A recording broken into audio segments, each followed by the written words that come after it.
gravar, daí a gente continua conversando.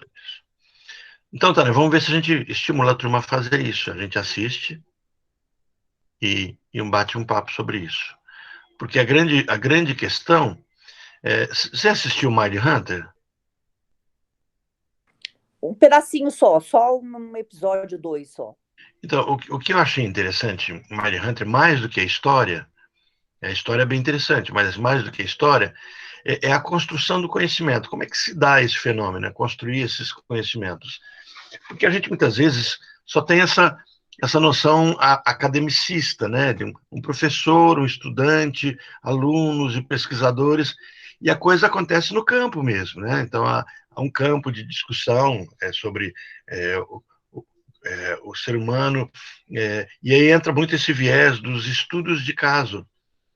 Por isso que eu tenho sempre colocado para vocês, agora o pessoal que já fez o outro fechamento, eu comecei a colocar ontem no grupo, onde tem material que a Mayra está lendo, eu coloquei ontem o Ferdinando, a Priscila, tem mais umas pessoas que eu coloquei. Quem quiser que eu coloco também. A única coisa que os que ainda estão fazendo a formação vão adiantar o conteúdo, mas não tem nenhum problema da minha parte, né? Aí vocês só me digam se querem ou não, porque vocês vão ter também, os que não fizeram ainda vão ter esse módulo nesse grupo aqui. Então, quando a gente tem esses estudos de caso, a gente faz mais ou menos isso, de compreender o olhar do outro, a história do outro, é bem interessante. Nesse livro que eu adotei para a gente trabalhar sobre psicose, ele começa apresentando o que é o estudo de caso, porque eles são casos de psicose, é o nome do livro. Então, o Násio não escreve o livro, ele a palavra, mas ele é tipo editor, né? Tem uma outra palavra que eu ia utilizar, mas ele convida pessoas, pega texto dessas outras pessoas e traz uma discussão sobre isso. Ele primeiro apresenta o que é um estudo de caso, a relevância disso, como nós precisamos ficar atentos a observar e a conseguir trazer a teoria para dentro disso. É a mistura disso, clínica com teoria. Eu li, Orlando, foi que você colocou no grupo, não foi? O livro sim. Uhum. Só que não tá o livro inteiro, tá? Eu acho que Não, só não. essa introdução do que é o estudo de caso. Isso, eu peguei só esse pedaço, mas o livro inteiro está aqui, da psicose. Tá dentro do mesmo da Masterclass lá? Esse, do Classroom. Do Classroom. É, Eu vou procurar, eu não vi. o livro inteiro está no psicose. Lá só Entendi. está esse, só estudo de caso, só esse, acho que até a página 32, uma coisa assim, né? É isso mesmo. É muito bom já essa introdução, gostei bastante. E agora, o livro inteiro na psicose, ele tá, porque ele começa com essa parte, depois ele apresenta o que é a psicose, que é o que nós vimos semana passada. Agora ele começa a apresentar casos. Hoje a gente vai ver o caso do Schreber. Vou explicar para vocês a relevância de estudar esse caso. E o nosso tema hoje, o foco teórico, é paranoia, né? Então, se a gente olhar assim, bom, ok, discutindo, estamos discutindo psicose. Que psicose? Porque o que a gente trouxe semana passada existe psicose e psicoses. E qual é a diferença? Semana passada, né? Qual é a diferença? Que a psicose refere-se a uma estrutura, a um jeito de ser. E a gente nunca pode perder o gancho, que é o gancho, inclusive, desse tema, dessa questão agora, é de que para Freud as estruturas são sempre defesas, são sempre defensivas. E tudo que acontece na estrutura é um processo defensivo. É o ego reagindo ao mundo, ao externo. É o ego dando vazão a todo o processo pulsional. O processo pulsional, que advém desse inconsciente, se é que se tem inconsciente, mas como se é que se tem inconsciente? É porque discutir o inconsciente é fácil discutir numa estrutura neurótica, porque o neurótico tem o recalcamento. Mas o que se fala é que o psicótico não precisou recalcar. A construção do ego dele foi diferente. Foi defeituosa? Depende do ângulo do que você diz que é defeituoso.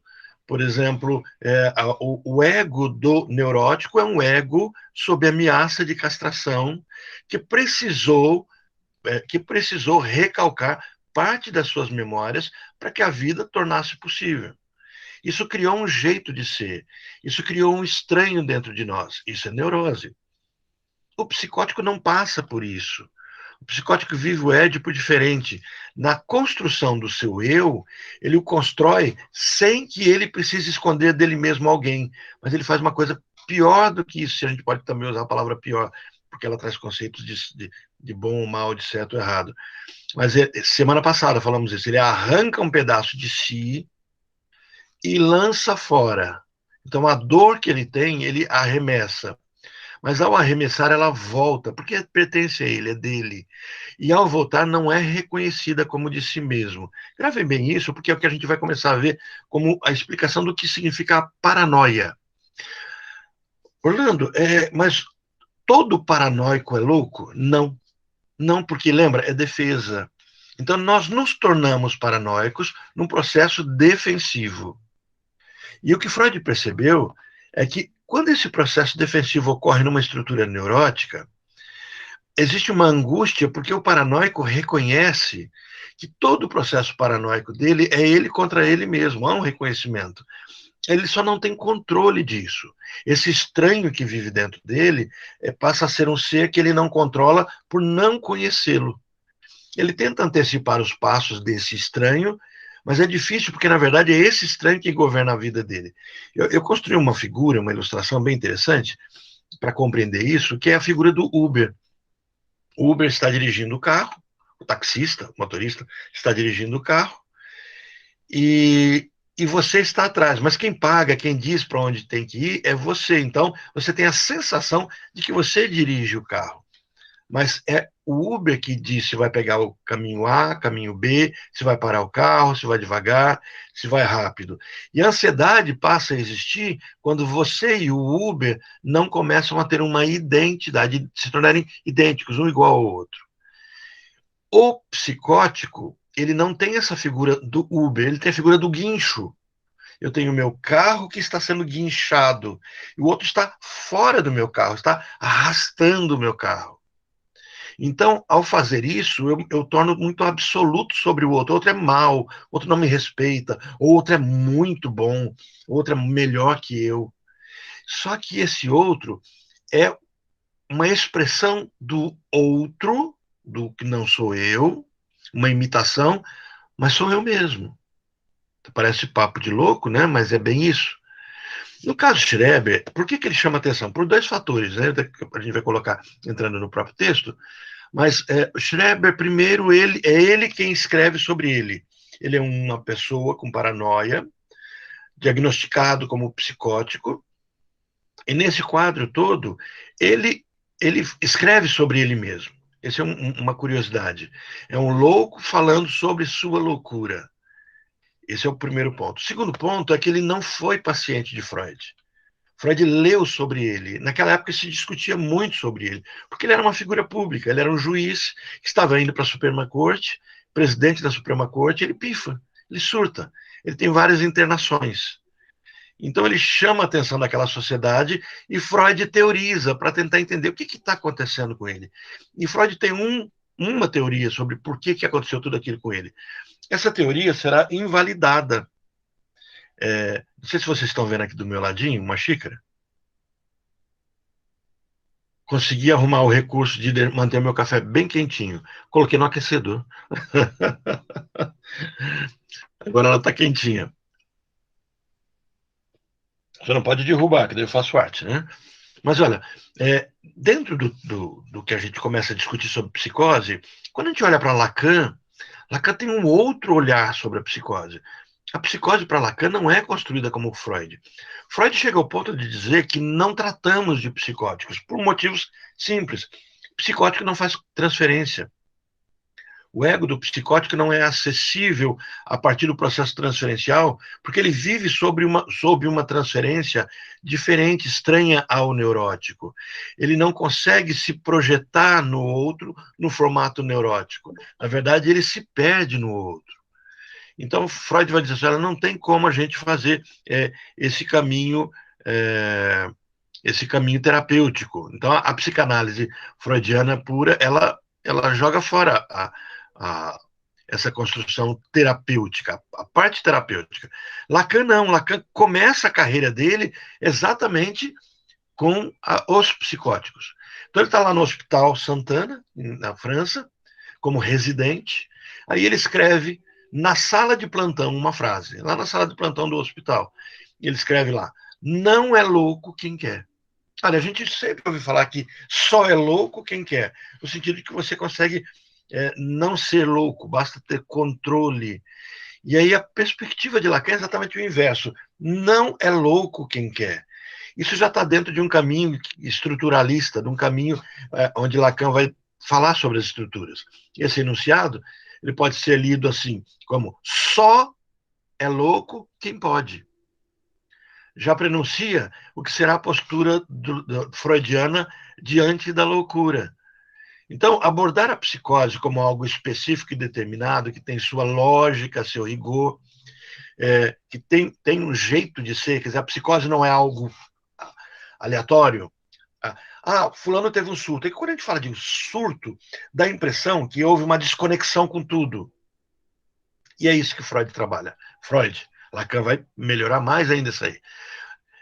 Todo o processo da loucura tem coerência, tem porquê, é uma explicação.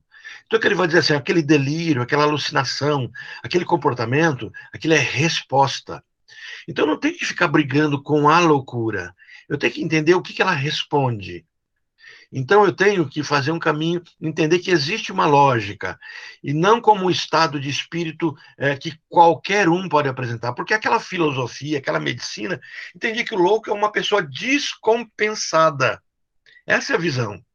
Fulano é descompensado, fulano enlouqueceu, fulano estava num dia de fúria, ele saiu quebrando tudo de forma incoerente. Ele vê coisas, é como se aquela pessoa visse coisas de forma aleatória. E o que a psicanálise vai trazer de descoberta nisso é de que cada ato do louco é uma forma defensiva de um ego que evita a angústia de perder-se. O louco, e olha que é muito interessante como o Border toca nesse louco, não é louco, mas toca nesse louco. O louco é alguém que, se não falar de si, ele não existe. E a única forma do louco falar de si é alucinando e delirando. Então, quando o louco conta das suas visões, ele conta de si alguma coisa. Então, se eu for trabalhar com psicótico, a primeira coisa que eu vou ter primeiro, eu vou ter que trabalhar em parceria com o psiquiatra, para que a psiquiatria esteja agregando, mas uma psiquiatria psicodinâmica, não uma psiquiatria que simplesmente cessa o sintoma, fecha a boca do louco. É aquela que dá conta de administrar. Então, eu teria que ter um vínculo com um psiquiatra que tenha essa perspectiva. Qualquer um, não. Muitos psiquiatras são só farmacológicos, dão remédio e acabou a história. Alguns não têm essa visão. Alguns psicanalistas não têm essa visão. A visão kleiniana sobre loucura é diferente. Winnicottiana é diferente. Então, essa visão lacaniana de loucura é uma visão estrutural. Então, trata-se de considerar a psicose como uma estrutura clínica diferente da neurose. E o que fez essa divisão? Já estudamos isso. O Édipo. O Édipo é o divisor de águas entre o campo da neurose e o campo da psicose.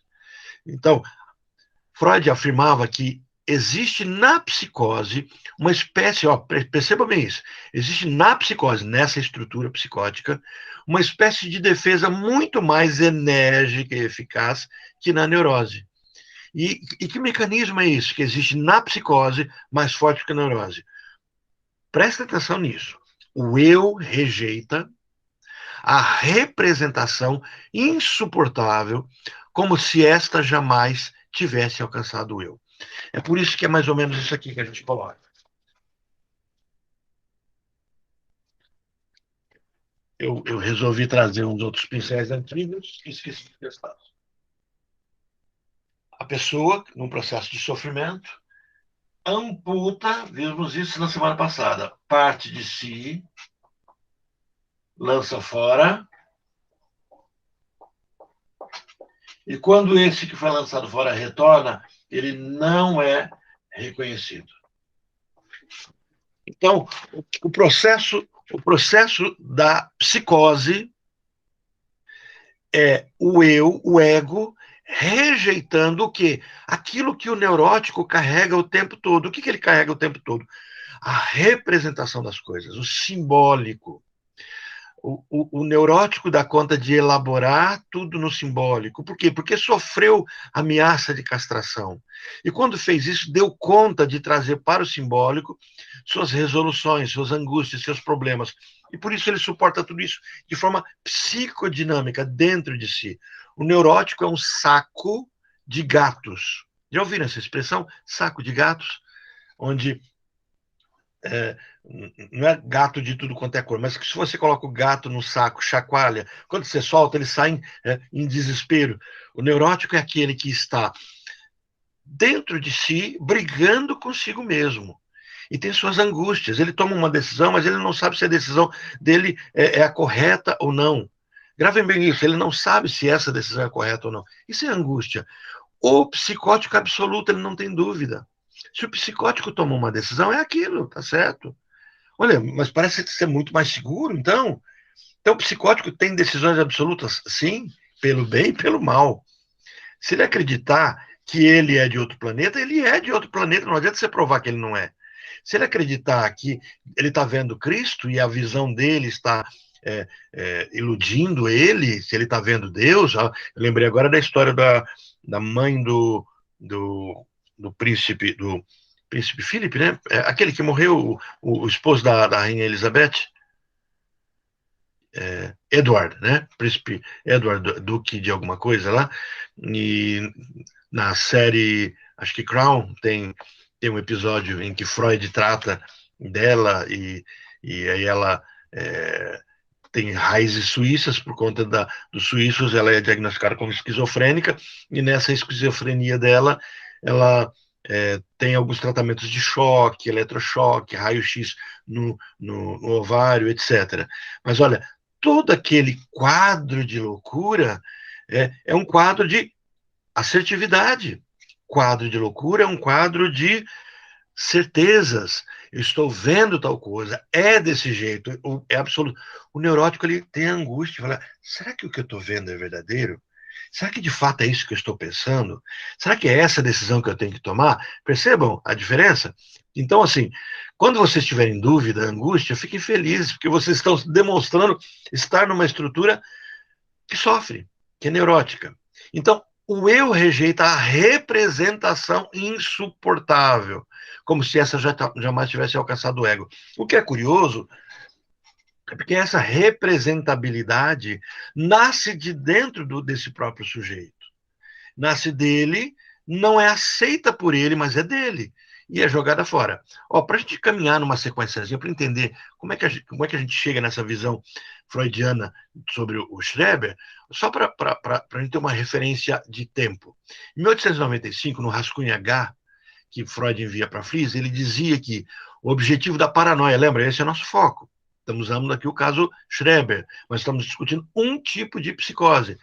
A psicose como estrutura é uma coisa, as psicoses são os adoecimentos mentais que podem surgir como formas de defesa. E uma das psicoses é a paranoia. Então, dizia que o objetivo da paranoia é rejeitar uma representação incompatível com o eu e projetando o seu conteúdo no mundo exterior, observando que a projeção é um mecanismo comum, não específico da paranoia, onde é usada apenas como defesa. Gravem bem esses dois pontos.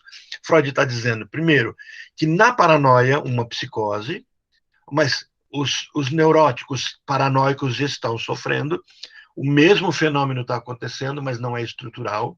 Então, eu posso ter, e eu tenho pessoas paranoicas que não são loucos, mas eu tenho loucos que são paranoicos. Ele está não reconhecendo em si uma parte de si mesmo. Por que é importante eu compreender essa fala de Freud? Porque aquele que me persegue numa paranoia sou eu mesmo. Só que não sou reconhecido como eu mesmo. Eu me lembro de um paciente meu, estou querendo espirrar,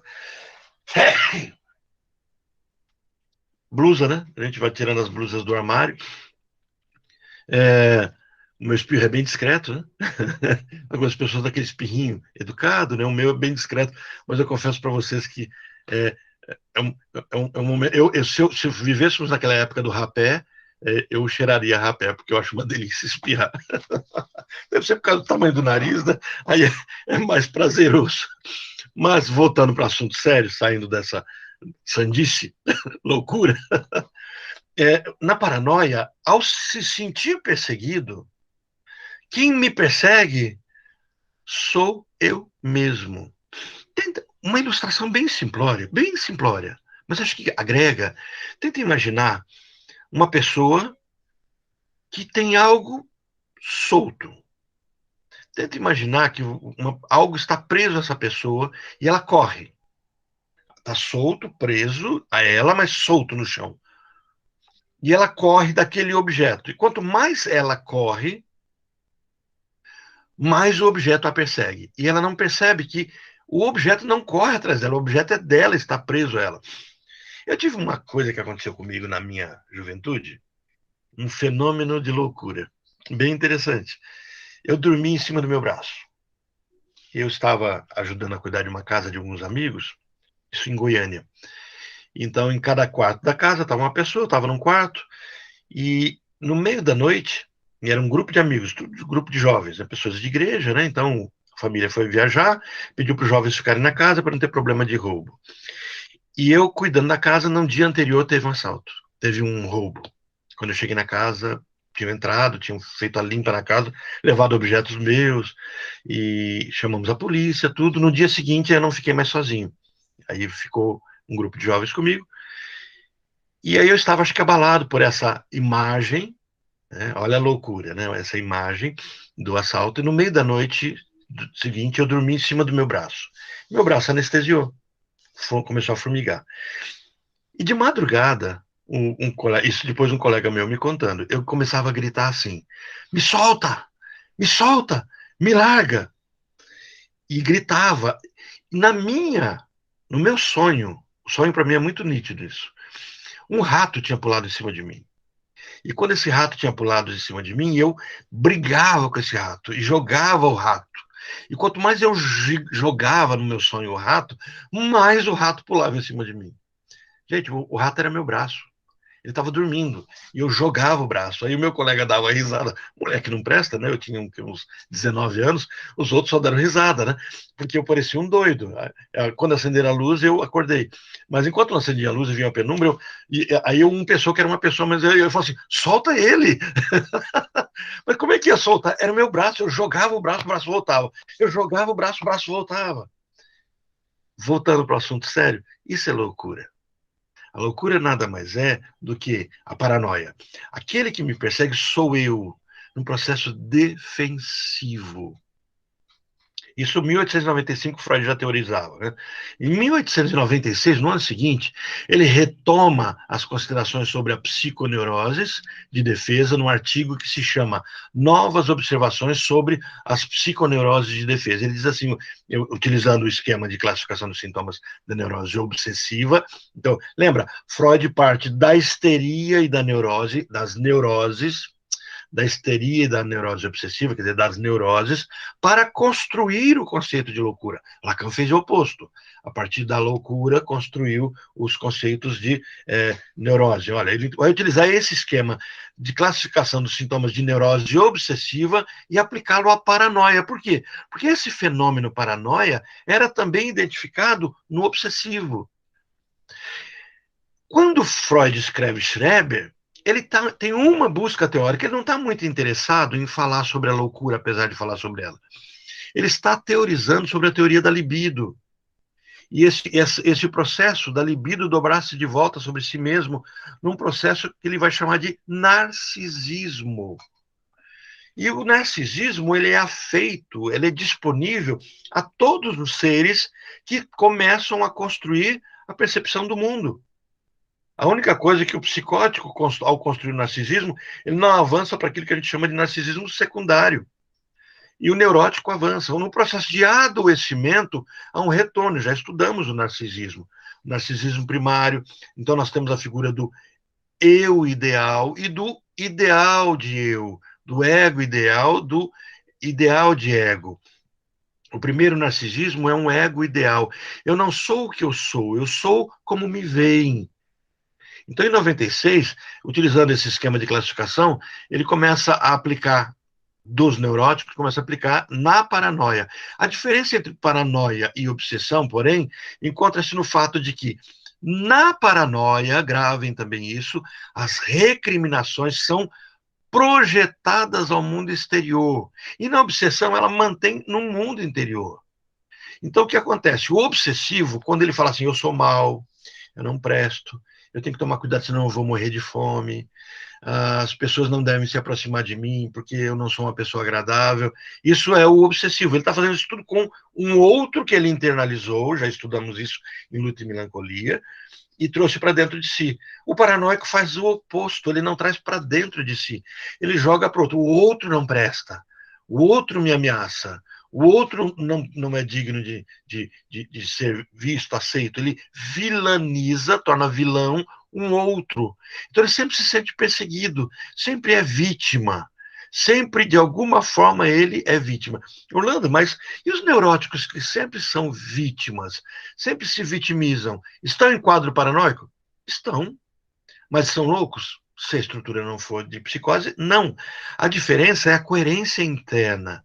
O louco não tem a angústia, nossa, eu estou achando o outro em todos os lugares, mas então deve ser o problema comigo. Não, o louco absoluto, ele tem certeza. É o que eu brinco algumas vezes, dizendo assim, se você tem medo de ficar louco, parabéns, esse é o primeiro ponto para você dizer que você não é louco.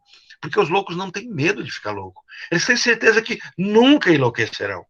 É absoluto, não há angústia interna, não há um estranho dentro deles, não há estranheza.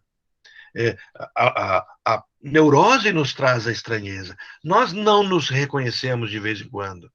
Nós não nos achamos em alguns contextos. Nós olhamos cenas da nossa vida e falamos, nossa, eu fiz isso? Realmente eu fiz isso? Isso, o louco não, o louco tem certeza que ele fez ou que ele não fez. Eu me lembro de uma cena de loucura diante de alguém que, ao meu ver, está rompendo dessa loucura por conta de drogas, em que ele traz fotos, imagens de uma outra pessoa e descreve de forma absoluta que aquelas fotos ou imagens pornográficas pertencem a uma pessoa que ela conheceu.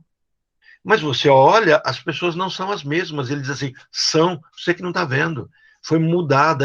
Mas com que autoridade você diz que aquelas fotos, você fez uma perícia? Não, mas eu sei. Percebe? A loucura, ela é absoluta. Então, quando as pessoas começam a ser absolutas, elas não têm dúvida, é aquilo, isso é um princípio de psicose. Isso significa que ele é louco? Não. Aquele comportamento é psicótico, a gente tem que entender a estrutura disso. O paranoico, ao se ver, ao se enxergar ameaçado, perseguido, ele faz o oposto do obsessivo. Enquanto o obsessivo faz dentro dele, o paranoico faz fora, só que o paranoico é absoluto, não tem angústia interna. Só que só tente fazer isso, ó, por isso que eu coloquei aquele exemplo, tá vendo? Aqui eu tenho um obsessivo. Vamos pensar nesse formato. O obsessivo internaliza o seu mal, e ao internalizar o seu mal, ele briga contra ele mesmo. E ele o agride, ao ponto de um dia ele tentar matar esse aqui se matando. Obsessivo. O psicótico, ele lança isso aqui. Ele joga isso fora, se transforma em outra coisa, só que como é pedaço dele, por isso que eu contei para vocês esse meu sonho de adolescente, né? Joga para fora um pedaço dele, quando ele volta, ele não reconhece. Né? E aí entra essa figurinha interessante. No meu sonho veio o rato, né? Um bichinho que eu não tenho, um bichinho que eu tenho um carinho enorme, acho lindo, bonitinho, né? Se for de laboratório. Se você me der um hamster, um ratinho de laboratório, eu pego na mão, bonitinho, não tem nenhum problema. Se eu ver um rato andando no chão, eu mato para não passar vergonha, porque é feio o homem sair correndo de rato, né? Só por isso. Mas se eu puder evitar, eu evito. Eu tenho um videozinho que a família, você sabe que a família não presta, né? Então, sabendo dos meus problemas com os ratinhos, aprontaram algumas já comigo, né? Então tem ali, colocar rato falso, sair gritando, mas eu não fugi. Eu fui e matei. O rato era falso, gritou, matei. Mas se vocês imaginarem como é que estava meu coração na hora que eu estava matando aquele falso rato, a coisa era patológica.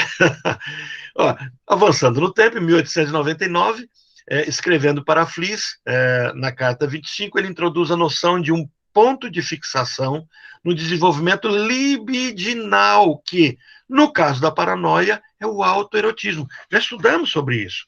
Olha só, é quando a gente começou a ver... Vou interromper o vídeo aqui só um pouquinho, só para eu tirar minha blusa, porque eu comecei a ficar com calor, porque eu vou me movimentando e o aquecedor está funcionando bem.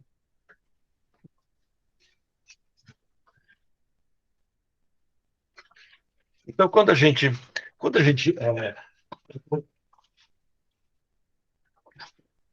começa a olhar todo o processo de construção da minha libido, né, de construção do meu ser, a gente vai vendo todo esse processo, a gente percebe, lembra, já estudamos isso várias vezes, falamos sobre isso. Nós temos um momento em que a gente chama de anobjetal, os que estudaram comigo nesse período, sobre esse módulo, vão lembrar dessa palavra. Depois nós temos o período objetal, em que nós temos o autoerotismo. E aí a gente fez a distinção do anobjetal com o autoerótico.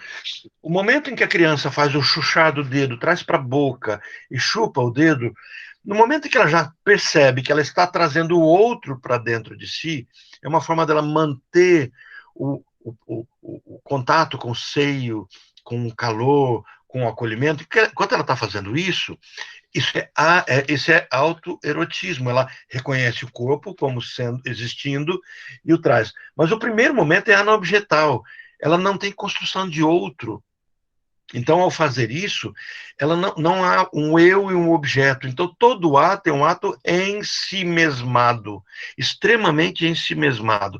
Então, todo o processo de construção narcísica, libido, para o paranoico, na paranoia, ele é autoerotismo.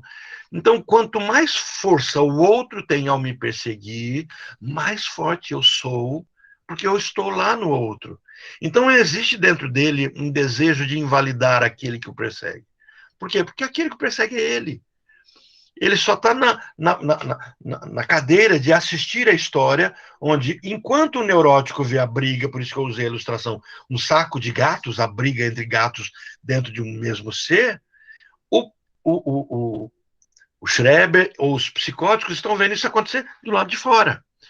Em 1899, escrevendo na carta 25 para Fliess, ele diz assim: esta é então considerada como uma impulsão da corrente autoerótica, um retorno à situação antiga.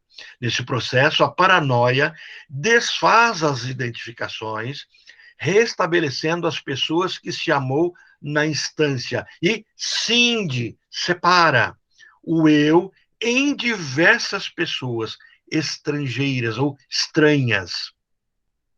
Esse despedaçamento do plano imaginário põe a nu as identificações em jogo na composição do eu, e poderia explicar os misteriosos casos de personalidades múltiplas, em que diversas identificações procuram apoderar-se sucessivamente da consciência. Então, o paranoico é alguém povoado de pessoas que são pedaços dele mesmo projetados. Então, um dos mecanismos de defesa afeitos à loucura, à psicose, é projeção. Então, o louco, ao ser perseguido, é perseguido por si mesmo, mas ele não consegue identificar aquilo que o persegue é ele mesmo. Um pouquinho mais para frente, 6 anos depois, em 1905, no Três Ensaios sobre a Sexualidade, Freud fala da agressividade e da transformação do amor em ódio na paranoia. Então, olha o que acontece. Aquilo que eu amo tanto, no processo de paranoia, eu transformo em ódio. Isso é muito interessante, porque eu sempre pontuo para você assim, o que é antagônico ao amor? E é comum as pessoas acharem que é o ódio, né? O ódio é simplesmente uma face do amor, é o avesso do amor, é uma roupa, né, que você, ao virá-la, o avesso dela ainda é a roupa. O oposto de roupa o oposto de estar vestido é nudez, é estar nu. Então, o oposto de roupa é não roupa. Agora, o oposto O contrário de roupa é roupa do lado certo, é o avesso. O contrário de amor é ódio. Mas o oposto de amor é indiferença. O oposto de ódio é indiferença. É não existência do outro. O obsessivo carrega dentro de si uma angústia enorme, porque ele ama aquilo que ele traz para dentro ou odeia. Agora, olha, o psicótico, como ele projeta pedaço dele no outro, ele pode amar com intensidade e intensidade, ou pode odiar com intensidade. Então, na paranoia, ele é perseguido. E essa persecução, ela é constante e nunca o abandona, porque é ele mesmo. Por isso que eu usei a ilustração do bichinho, da pessoa que está correndo com alguma coisa amarrado a ela. Aqueles carros que as pessoas prendem latinha para dizer recém-casados, que a gente vê em novelas, em filmes, né? E aí a pessoa sai fazendo aquele barulho, é mais ou menos isso. Em 1908, escrevendo uma carta para Jung e para Ferenczi, aparece a hipótese da relação entre paranoia e homossexualidade. Aqui entra Schreber. Quando Freud lê Schreber e teoriza, a pergunta que ele tenta responder é: por que Schreber se torna paranoico? Por que ele se vê perseguido por Deus, pelo mundo, por todo mundo? E por que ele se vê alterado? Por que ele alucina? Por que ele delira? Eu posso mandar para vocês, se vocês quiserem, os que quiserem trabalhar mais, especializar mais sobre psicose, o livro de Schreber. Mas aí não é Freud e não é psicanálise, mas é o material que Freud utilizou. Freud fazia muito disso, de pegar coisas das artes, uma música, um quadro, um pintor, uma pessoa, e analisar o perfil deles. Então, assim, a análise acaba sendo feita por aquilo que se lê, né, se vê dessas expressões. E ela aponta em Schreber um caso de homossexualidade não aceita no contexto dele. A gente, quando faz essa leitura, a gente precisa entender bem que Freud não está dizendo nunca que a homossexualidade é um caso de loucura. Mas a angústia deste homem que recusa seus desejos homossexuais exigem dele uma postura. E a postura que ele dá é conforme a estrutura dele. Entenderam? Vou repetir para isso ficar muito claro. Se a gente fizer uma leitura desse texto muito por cima, a gente pode imaginar, e alguns erroneamente acabam imaginando, que a origem da loucura de Schreber é a homossexualidade para Freud. Não, apesar dele dizer mais ou menos isso, não é nesse sentido que está sendo dito. Este homem, de quem se exigia ser hétero, ser o bom, porque estava numa família de pessoas. Todos os antepassados tinham nome, todos os antepassados eram de alguma forma venerada, todos eram de alguma forma educadores, traziam um grande projeto. Então havia dele uma esperança, uma expectativa muito grande. Ele tinha que dar certo. E ele está atingindo o topo. Ele é ali o flux, né, nosso, o flux da vida, apesar que o nosso STF não é muito da gente usar como ilustração de os nossos ditadores, mas nós temos ali o presidente da Suprema Corte da Alemanha. Ele está ali, concorrendo para isso, e ele perde a eleição. Então, esse é uma pancada que ele recebe. Junto com essa pancada, isso diz para ele, na estrutura dele, que ele não é adequado. Ele é fraco. E por que ele é fraco? E aí vem todo um sofrimento. E dentro desse sofrimento, ele desencadeia um processo de vínculo com o psiquiatra dele, e aí ele vai começar a fazer uma tríade: pai, psiquiatra, Deus. E nesse caminho, essa paixão pelo pai, que vaza para o psiquiatra, que conduz ele à questão de Deus, faz com que ele tenha um delírio. E é interessante esse delírio. Eu tinha separado aqui para ler para vocês. Deixa eu ver aqui. Deixa eu abrir essa telinha. Porque vale a pena a gente ler o delírio dele para vocês entenderem o nível da loucura dele. Só um segundinho. Aqui o Tico e o Tec é bem complicado quando eles colocam os dois para trabalhar junto, eles sobrecarregam. Acho que eu achei. Leitura sobre o caso Schreber ou a paranoia. Deixa eu ver se é esse. E eu tinha deixado separadinho, só que eu montei um outro material que eu achei que seria mais interessante, e eu acho que o delírio não trouxe para vocês verem. Mas está no livro, né?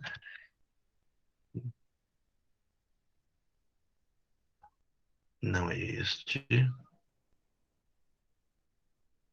Estou chegando lá, gente. Um pouquinho só mais de paciência.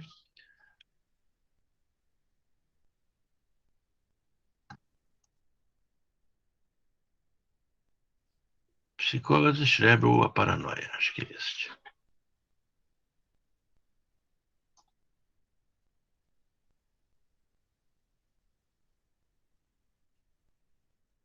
Ele diz assim, caramba, estudou. Quem é Schreber? O discurso delirante, as memórias do doente. Poxa vida, que pena que eu não deixei separadinho. Quando preparei, falei, isso aqui eu preciso ler com o pessoal. Mas, bom, eu vou resumir a história do que ele diz, mas ele está lá pensando tranquilamente e, de repente, se alguém achar no livro depois, se quiser ler aí para me ajudar, fica melhor ainda. Mas ele está parado, sentado, tranquilo, e ele começa no delírio dele, não é na alucinação. Orlando, qual a diferença entre um e dois? Delírio é crença, delírio é o contexto no qual eu me insiro, é a percepção do meu mundo. Nesse delírio, nessa fantasia, ele fala assim, deve ser bom ser mulher na hora de fazer sexo. Esse é o delírio dele. E daí Freud começa a perceber, existe um desejo de homossexualidade nele. Então ele diz, como deve ser bom ser uma mulher fazendo sexo? E aí ele vai mais adiante. Como deve ser bom ser uma mulher fazendo sexo com Deus, engravidar de Deus? Isso vai trazer tons religiosos até mesmo. E aí, desse delírio, a partir desse delírio, ele começa a caminhar para uma alucinação. Ele começa a perceber que para esse delírio acontecer, ele não pode ser mais homem. Ele precisa ser mudado. E quem pode mudá-lo, senão o próprio Deus? Então Deus escolhe ele para, a partir dele, gerar uma nova espécie, uma nova humanidade. Então, a partir dele nasceria. Então, só que ele começa a se tornar. Não, ele começa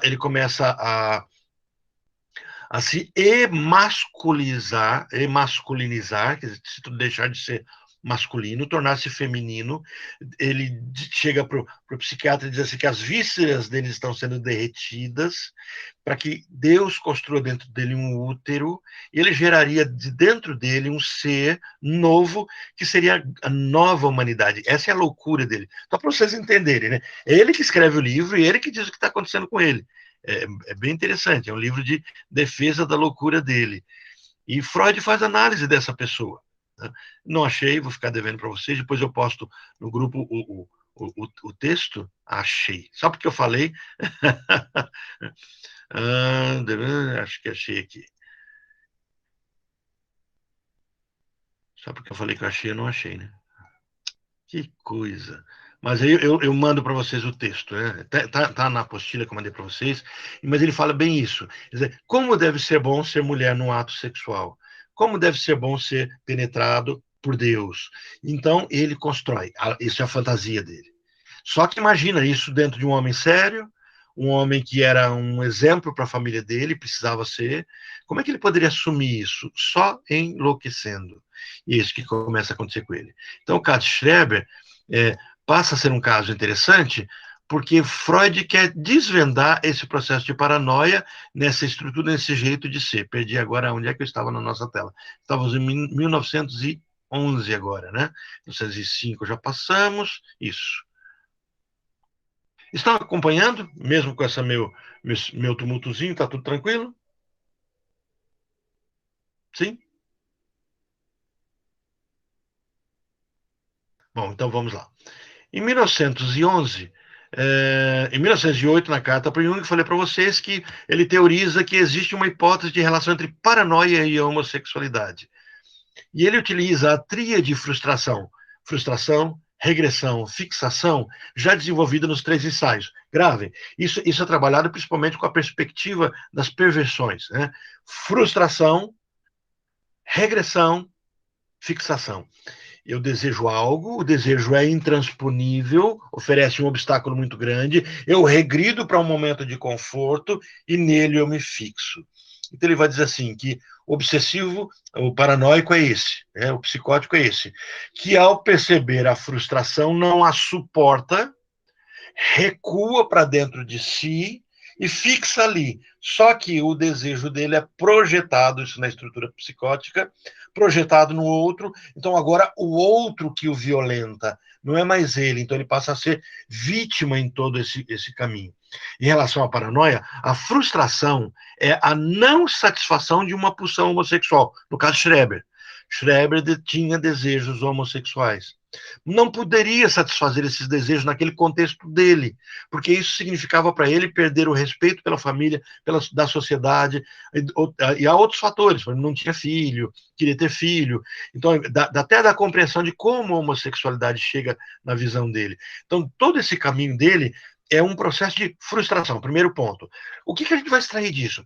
Que quando você for entender a história de um louco, você deverá buscar a frustração, o que o conduziu àquele episódio. Da mesma forma que você vai entender a paranoia de um neurótico. Qual frustração aconteceu? A fixação libidinal está no estado do narcisismo, é exatamente esse caminho, onde... Cadê o meu apagador?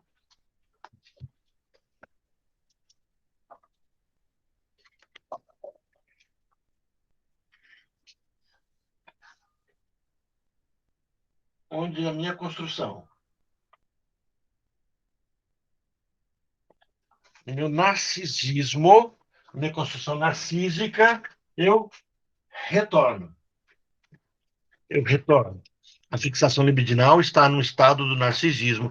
E a regressão se dá a esse ponto de fixação narcísica. Eu retorno. É por isso que todas as pessoas que têm um surto, elas regridem e se tornam mais infantilizadas. A cada surto, mais infantilização.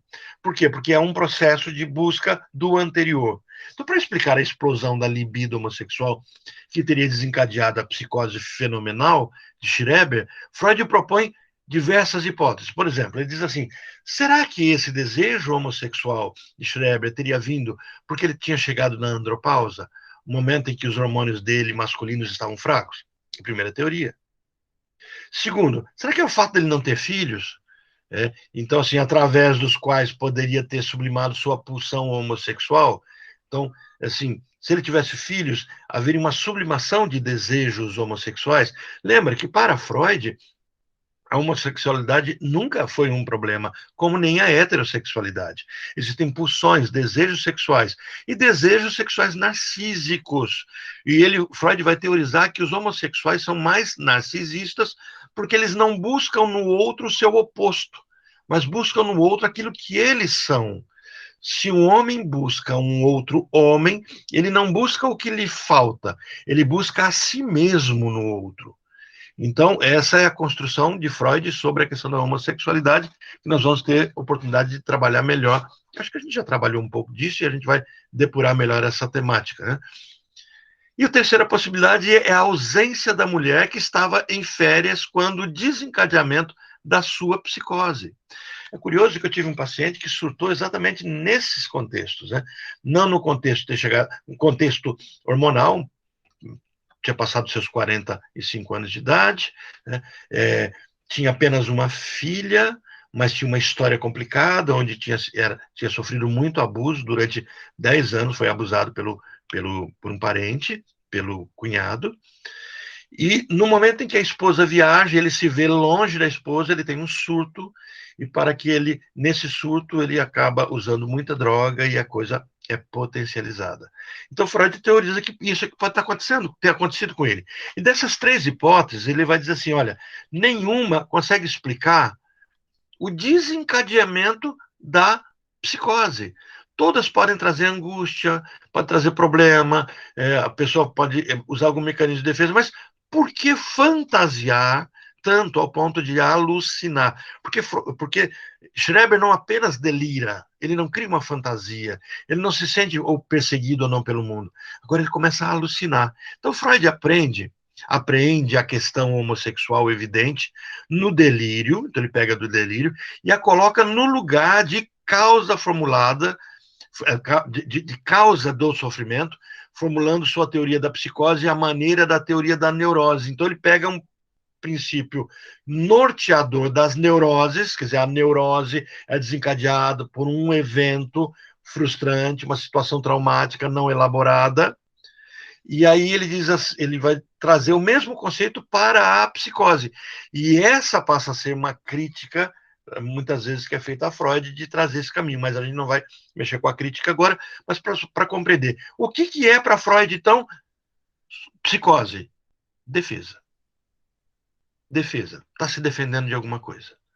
E a partir da análise dessa sentença, onde ele vai dizer assim, isso é a origem da paranoia, eu o amo, a relação homoafetiva, homossexual do Schreber, eu amo ele,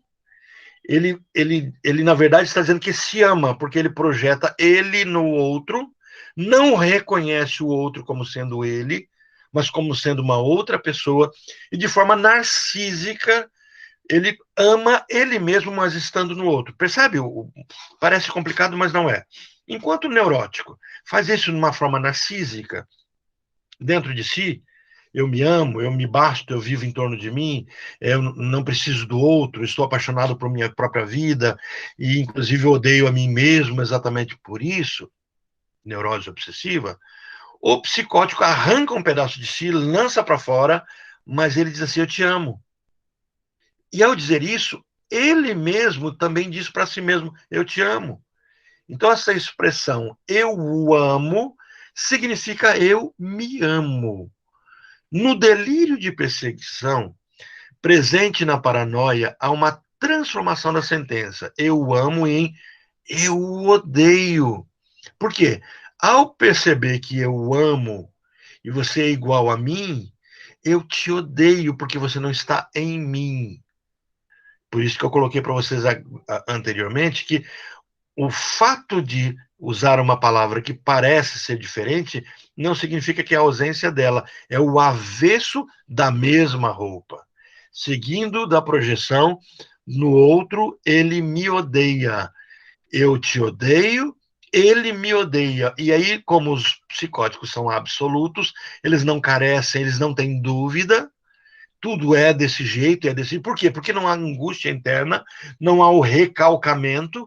A dúvida surge porque somos pessoas com recalcamento, com o inconsciente, porque um estranho habita dentro de nós, e no psicótico o estranho está fora. Freud, então, assinala que o mecanismo de projeção não é específico da paranoia e pode ser encontrado também na neurose e na vida cotidiana. Mas se insiste no mecanismo da projeção na paranoia, é justamente porque é um mecanismo que depende essencialmente do narcisismo e, portanto, do registro imaginário. Então, ele está voltando exatamente para essa percepção que existe um retorno. E esse retorno, essa dobra sobre si mesmo, denuncia todo esse processo de regressão da libido. Então, o sujeito, na sua construção do imaginário, ao enfrentar uma frustração, regride. E no momento que ele regride, ele não avança, ele regride.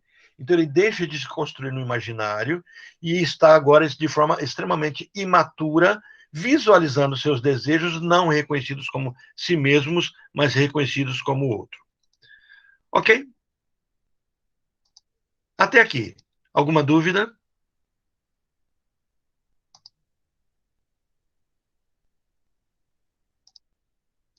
Esse silêncio é bom ou esse silêncio é ruim? Pra mim tá ok, Orlando. Uhum. Como é que vocês, então, percebem, prova oral, como é que vocês percebem a paranoia? O que seria a paranoia? A defesa do ego de si mesmo. Uma defesa do ego de si mesmo. Ok, mas isso no sentido de que toda todo adoecimento psíquico é um processo defensivo. Toda psicose é defensiva. Então, a defesa do ego de si mesmo. Mas tenta só depurar essa questão. Por que isso resultaria em paranoia? Em sentir-se perseguido?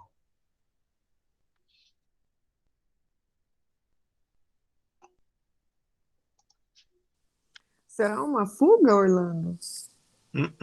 Fuga, não. É defesa. Porque ele não se reconhece? Ele não se reconhece. Então, ao se defender de si mesmo, esse si mesmo não é visto como si mesmo. E aí não é fuga, Mônica, porque é agressão. Na verdade, eu começo a agredir e odiar aquele outro que eu não reconheço que sou eu. E aí eu começo a dar formas e visão para ele. Eu alucino. Eu deliro me sentindo perseguido. E eu alucino. Então, o paranoico sempre se sentirá perseguido. Lembra que eu compartilhei com vocês sobre o louco que veio na minha casa semana passada? Por que quando... Lembra, né? Eu comentei, foi com vocês que eu comentei ou foi com outra turma?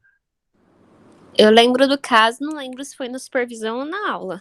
Ah, pode ter sido na supervisão. Mas, assim, eu estava na frente da minha casa, minha esposa também ali, e de repente passou um rapaz, e eu olhei assim, fiquei com certo receio, ele aparentava um pouquinho estranho, pedi para minha esposa entrar. Quando a minha esposa está entrando, ele veio e fala assim: tia, deixa eu entrar, estão querendo me matar. Olha, paranoia, tá?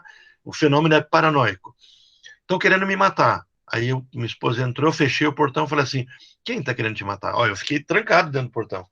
Até falei assim, depois eu me senti um covarde, me trancando um portão, fugindo de uma pessoa que era menor que eu, que teria menos recursos físicos. Porém, em quadros de loucura, o processo de proteção precisa existir, porque o paranoico poderá simplesmente enxergar em você o agressor e te atacar. E você não está em surto, ele está. Para ele pegar um objeto, uma faca, uma pedra, avançar em você e tentar te matar, não porque ele quer te matar, mas porque algo dele que ele não reconhece está se apossando daquilo naquele momento. Então, todo o fenômeno era paranoico. Olha, tá ali. Olha, o cara de bengala tá correndo atrás de mim. Olha, ele vai me matar, tio. E ele gritava: tio, pelo amor de Deus, deixa eu entrar. Eu olhava, não via ninguém. Né? Aí eu ligo para a polícia vem, não faz nada. Eu achei estranho isso. Achei que deveriam levá-lo para um hospital ou para a casa dele. Não fizeram nada, deixaram só verificar se ele não estava armado e liberaram ele. Ele continuou em surto, ele estava em surto, ele estava vendo coisas. Então, esse fenômeno de ver coisas, a gente pode, é um fenômeno de um outro mundo, abertura para uma... Tudo isso vai surgir como teoria. O que Freud vai colocar a partir dessas percepções é de que tudo isso está acontecendo porque ele se projeta fora de si, e esse fora de si retorna e não é reconhecido. A gente vai ver que isso acontece também em outros princípios de esquizofrenias, de parafrenias. Freud inicialmente vai recusar o termo, alguns termos, como, por exemplo, demência precoce. Né? Nós temos o quadro de demência, que é esse quadro de uma loucura tardia, causada pela senilidade, pela idade. E aí surge uma proposta de um nome para esse adoecimento chamado de demência precoce. E Freud recusa, ele diz: não é demência, é uma parafrenia. Depois Bleuler, junto com Jung, ali na Suíça, vai trazer o nome esquizofrenia. Mas no primeiro momento nós temos os paranoicos, que aí Freud vai fazer uma separação entre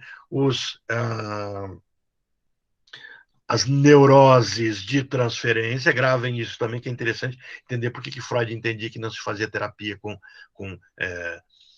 os psicóticos, neuroses de transferência e neuroses narcísicas. Se para existir psicanálise eu preciso de transferência, e eu estou diante de um adoecimento que não é transferencial, mas é narcísico, onde a pessoa fez esse processo, frustração, regressão, fixação, então eu não estou diante de alguém cuja técnica psicanalítica funcione. O que demanda a técnica psicanalítica? O que é técnica psicanalítica? O que é a técnica psicanalítica? Transferência e resistência. É a luta contra esses dois fatores de adoecimento. Bom, se eu estou diante de alguém incapaz de criar esse processo transferencial, porque fez um processo de regressão libidinal narcísico, então a psicanálise não será uma alternativa. Essa é a perspectiva de Freud. Os outros psicanalistas mudaram. Klein trouxe um outro viés sobre isso, e assim por diante. Mas Freud trabalhava esse conceito. Analisava a psicose com o interesse de analisá-la, de compreender a mente, compreender a estrutura, e não com o interesse de tratar. Tanto é que quando ele trata do Homem dos Lobos, ele trata do problema da homoafetividade do Homem dos Lobos, que o agride, que o aflige muito. Ô, Orlando, você está dizendo que Freud trabalhou casos de cura gay? Não, esse nome não cabe a esse tipo de tratamento. A psicanálise nunca busca tirar alguém de uma estrutura, de uma percepção hétero para homo ou de uma homo para hétero. Não, ela busca esclarecer por que há uma angústia. Quando a pessoa é homoafetiva e aceita bem sua homoafetividade, está resolvendo isso, ela não tem angústia, ela não tem crise, não tem ninguém que abale ela nisso. E quando uma pessoa é hétero e também está bem resolvendo isso, ela não tem nenhum problema. Mas quando ela tem uma crise, né, o caso do Homem dos Lobos, era um homoafetivo que tinha problemas sérios com isso, que leva ele a surtos psicóticos, então isso precisa ser esclarecido, compreendido. Por quê? No caso Schreber, é isso que Freud percebe. A frustração de Schreber, ele estava apaixonado pelo psiquiatra dele. E ao estar apaixonado pelo psiquiatra dele, por que ele não assumiu isso? Porque o custo era muito grande. Então ele prefere, num processo, como a estrutura dele está afeita ao enlouquecimento, ele enlouquece e delira. Ok? O que eu posso trazer mais desse texto? Porque só para vocês terem uma noção desse material que eu estou utilizando para vocês, só de telas ele tem 122 telas, então estou dando uma dissecada, porque senão fica um curso inteiro só sobre um personagem, que seria interessante vocês lerem, porque eu quero na semana passada, que vem, já trazer um outro caso, né? O pai de Schreber, por exemplo, era uma pessoa muito renomada, né? Schreber era renomado, mas olha, a geração dele vai morrer com ele, por quê? Porque ele não tem filhos. Ele queria fazer algo grande para a família, porque os Schrebers eram famosos. Ele perdeu a eleição. Então, essas decepções trazem um problema sério para ele. Então, a carreira de Schreber passa a ser comprometida nesse contexto. E aí começa a ter um comportamento estranho, ele começa a ver esse delírio, e nesse delírio ele começa a se imaginar, como eu contei para vocês agora há pouco, sendo uma mulher. E para que isso seja legítimo, o próprio criador deveria resolver isso.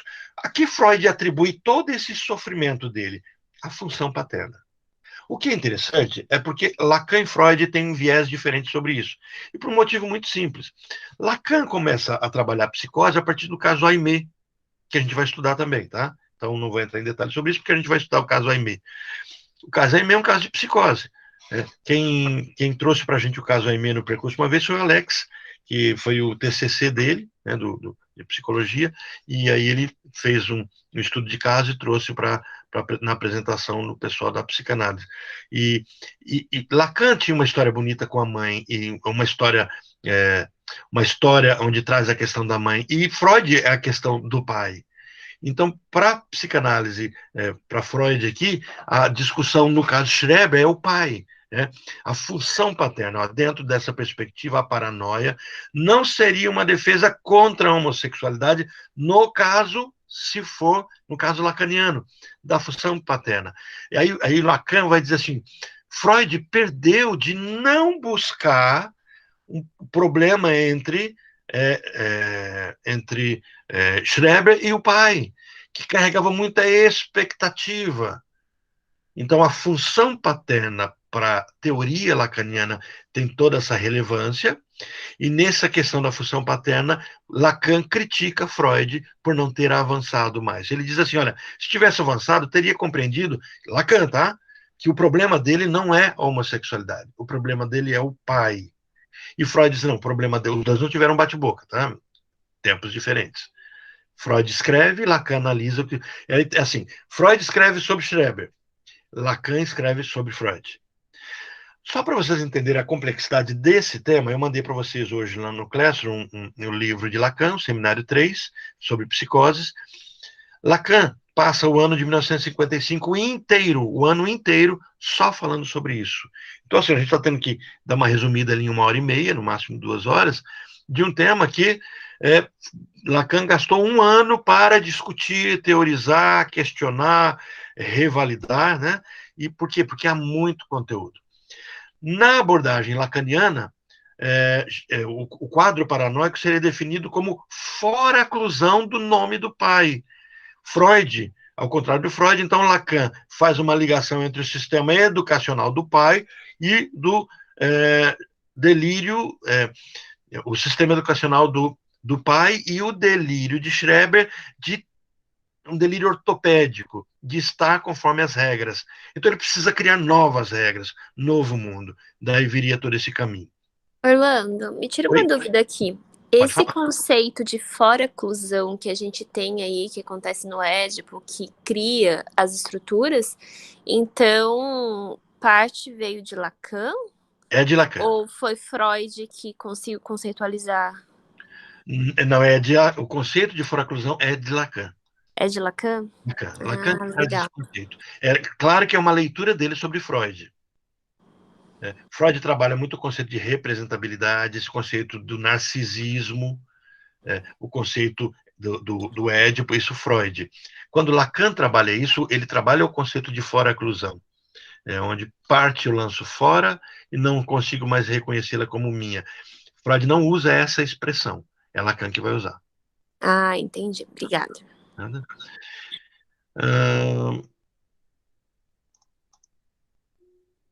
Schreber ele teve 3 crises. Nas 3 crises que levaram à internação, seus sintomas não eram compreendidos por aquela medicina. Pergunto para vocês, Schreber seria compreendido hoje? Quem assistiu Niso da Silveira vê um pouquinho do nosso mundo psiquiátrico no período dos alienistas. Hoje, Schreber seria compreendido? Se Schreber hoje, Mayra, pelo conhecimento que você já teve de ter que ajudar uma pessoa no processo de internação, eu não sei se mais alguém teve experiência com psicóticos aí também, mas se hoje uma pessoa tiver um surto, se hoje uma pessoa chegar para você e falar assim, olha, Deus está me transformando numa mulher. Vamos supor um homem chega para você e fala, Deus está me transformando numa mulher para que eu me engravide e a partir de mim será gerado um novo ser, uma nova humanidade. Bom, ele primeiro vai para a igreja porque está endemoniado. Que a gente também já passou por isso. Mas a questão vai dar um sossega-leão e vai internar em alguma parte, né, Orlando? A gente ainda não tem preparo para nenhum caso de psicose ou que chegue perto disso. Até bipolares e borders que nem conseguiu cruzar a fronteira ainda, não tem entendimento. Quem dirá um psicótico que já fugiu da casinha? Não tem espaço para eles, né? Não tem. A medicina vai fazer o quê? Eles vão dar remédios para eles, medicamentos. O CAPS, com toda a melhor boa vontade do mundo, vai tentar acolhê-los com as suas técnicas, terapias ocupacionais, com ajuda, mas a grande ajuda que se tem são os psicofármacos. Então, assim, Schreber hoje iria para uma casa de recuperação, tomar antipsicóticos, ele não teria mais seus delírios. A dor de Schreber seria reconhecida como dor se não houver um trabalho clínico, se não houver um trabalho de compreensão, de escuta. Por isso que eu queria que vocês assistissem Dom Juan de Marco, para compreender isso que eu proponho para vocês, dessa discussão. Nós não temos esse caminho, infelizmente. Nós não temos uma sociedade médica capaz de acolher hoje o paciente psiquiátrico num modelo diferente do que se era acolhido antes. Continua a mesma coisa. Então, assim, não houve avanço. Mas, Orlando, por exemplo, você consegue cessar ali os sintomas através dos remédios. Só que o psicótico, ele não vai sofrer por si, né? Porque ele não se reconhece. Não, ele não sofre.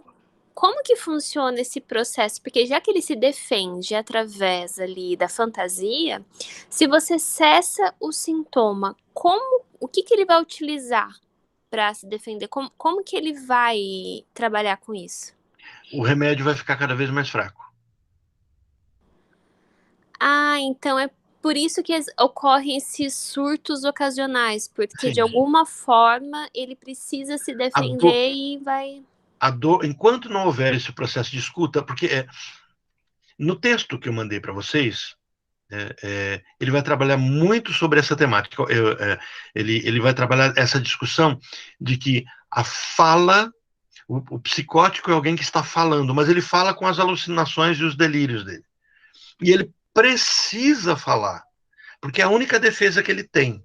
É um ego que se defende de uma dor, e como ele não tem esse caminho angustiante do neurótico, então ele projeta, e a loucura é uma saída.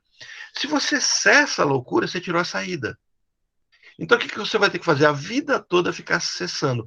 Então o psicótico é alguém sem o viés do psicodinâmico, é alguém fadado a ser cada vez mais emudecido, tornar-se mudo, sem expressão. Não sei se vocês já acompanharam, por exemplo, eu tive alguns colegas de trabalho. Então, por exemplo, eu tinha uma colega de trabalho que tinha passado quase que em primeiro lugar no Ministério Público, estudava matemática, fazia matemática na UNB, muito inteligente, muito estudiosa, muito fechada. Um dia ela sai do trabalho, vai para a rodoviária, pega um ônibus e a família nunca mais ouve falar dela. 1 mês ou 2 meses depois, descobre que ela está no Pará. Ela saiu do trabalho, pegou um ônibus e foi para o Pará. Ela conhecia alguém no Pará? Não. E aí, assim, 30 dias de ausência, sem justificativa, você é exonerado. Ela conseguiu, via processo judicial, a família conseguiu trazê-la de volta. Quando eu a conheci, essa é a história que eu conheci dela. Quando eu conheci ela como pessoa, essa pessoa brilhante, inteligentíssima, que tinha passado um concurso público extremamente concorrido, o que ela fazia? O trabalho dela, ler a Bíblia, olha aí, Mayra, né? Ler a Bíblia, porque é o diabo que é culpado de tudo, e atender pessoas assim, pois não, aí a pessoa fala assim, eu queria falar com o promotor, tem uma pessoa aqui fora. Esse era o trabalho dela. Ela não dava conta de fazer nada além disso. Então, na mesinha dela, foi colocado para ela uma mesinha para ela atender. Esse era o acolhimento que conseguiram dar para ela continuar trabalhando. Porque se ela não trabalhasse, era pior. Então, assim, o que os medicamentos... Ela tomava medicamento. O que eles faziam? Por isso que eu queria que vocês assistissem Uma Mente Brilhante para compreender isso. Os medicamentos anestesiam, tiram a capacidade de resolver problema. Então, não é que ele foi elaborado, resolver os seus problemas. Ele tira essa capacidade. Qual a capacidade? De alucinar. Nós temos a capacidade de projetar, resolver no outro os nossos problemas. Numa estrutura psicótica, essa capacidade, ela cria esse delírio, essa alucinação, que oferece risco para ele e para o outro. Por quê? Porque ele está vivendo do avesso. Ele está vivendo o sonho. O psicótico vive o sonho. Mas se você tira a capacidade dele fazer isso, como você tira essa... Não tem solução. E como é que você tira? Embota. Então, um outro colega teve um surto uma vez, né? E órgão público é bom para ter surto, tá, gente? Muita gente fica focado 4, 5, 10 anos só, concurseiro, estudando, começa a bitolar, entra em desespero, aí descobre que os colegas, a vida está avançando, eles pararam, ficaram só estudando ali. Aí quando passa num concurso, eu já vi assim, por cima, 4, 5 surtos. Eu vi promotor de justiça que tinha passado no concurso, ela que de repente tem um surto, né? Já vi assim, 3 casos, 3 que eu poderia nominar e contar a história dos 3 casos. Acompanhei, né? Um, inclusive, tinha o meu sobrenome. E até eu falei, meu crachá estava lá, Marçal. Aí eu te falei, tem que trocar. Você é parente do fulano? Eu falei, não. Porque exige-se, olha, a frustração exige-se muito da pessoa. Ao exigir-se muito da pessoa, ela recua dentro de si mesmo.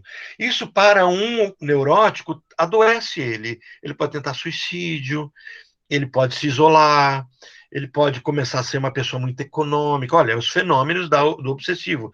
Mas para uma estrutura psicótica, isso quebra ele. Ao quebrar ele, é o vidro quebrado, esfacela, e agora eu coloco em cada pedaço do vidro um pedaço de mim mesmo. que ressuscita, que retorna não reconhecido como um eu mesmo, mas como um outro ser que diz para mim de forma agressiva o que eu tenho que fazer. Aí eu tomo um medicamento, então todos esses pedaços são embaçados. Ok, mas a falta continua existindo. Então a pessoa saía maníaco, agressivo, de repente você via a mão dele, eu falei assim, ô fulano, como é que você está? Eu estou bem. E a mão assim, ó, tomando Fernegan para segurar, os medicamentos faziam tremer, para cessar o delírio, cessar a alucinação, para conter, e aí tremia, e tinha que tomar Fernegan para não tremer. Mayra já viu esse quadro, né, Mayra? Para não tremer. Porque os medicamentos, essa pessoa vai ter qualidade de vida? Não vai ter qualidade de vida. Então, por isso que eu digo, o trabalho adequado é um psiquiatra junto com um psicanalista, os dois respeitarem o trabalho de cada um. Só psicanálise? Não, existem outras teorias psicodinâmicas que ajudam também. A psicanálise não é a teoria, a única teoria, é uma teoria, é uma abordagem. Então, um psiquiatra maduro compreenderá que ele cessará o surto por psicofármacos, mas que os psicofármacos só resolverão aquilo que é promovido por questão química.